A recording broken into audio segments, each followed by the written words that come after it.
Hello. Do you think that the 20s are a time for achievements, or rather for searching and maturing? We live in a world where a person who is still insecure at 30, searching for themselves, and has not achieved traditional successes is viewed critically. If the 20s were spent healing wounds and not in a career, is this a failure or a victory?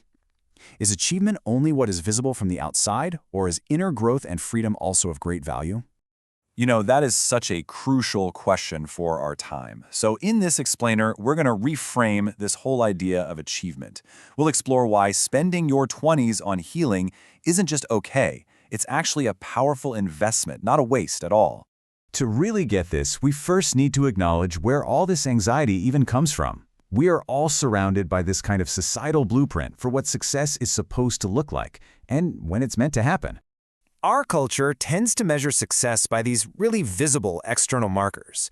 I mean, think about it. Career milestones, a certain income level, getting married, building a family, right? And social media just amplifies this feeling, creating a constant highlight reel that suggests everyone else is on this perfect, straight-line track to success. But the reality is, human development just doesn't follow a calendar. So let's really challenge this idea of a defining decade and ask, what are your 20s actually for? The truth is, the 20s can be a time for so many things. For experimenting, for making mistakes that teach you these incredible lessons, and yes, for therapy and for healing trauma. Sometimes the most important work you can possibly do is laying the groundwork for the person you want to become.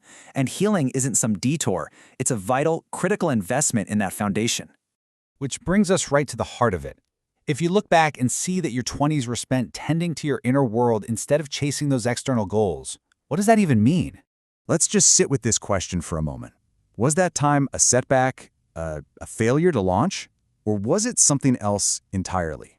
In so many cases, it is the most mature choice a person can possibly make. To heal a trauma, to break a destructive pattern, to build genuine self-esteem. This work isn't visible from the outside, but it completely changes the entire trajectory of your life. It is a profound act of strength. This brings us to a really crucial distinction. There are two very different kinds of achievement, and understanding this difference is the key to reclaiming your own timeline. See, on one hand, you have external success, the status, the money, the recognition. It looks like a victory, but it can be so fragile, right? It can collapse in an instant. But on the other hand, you have internal success, freedom, self-respect, emotional maturity. This is a sustainable victory.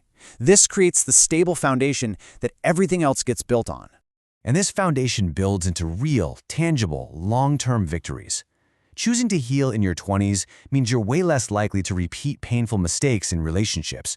You learn your boundaries, which helps prevent burnout later on. You can consciously choose to end generational trauma. And maybe most importantly, you build a life that is authentically yours, not one that was prescribed by other people. These are monumental achievements. It's so helpful to think of life in seasons. Like this says, sometimes the 20s are just for survival, and that's okay. Then maybe the 30s are for building, and the 40s for stabilization. There is nothing wrong with this rhythm.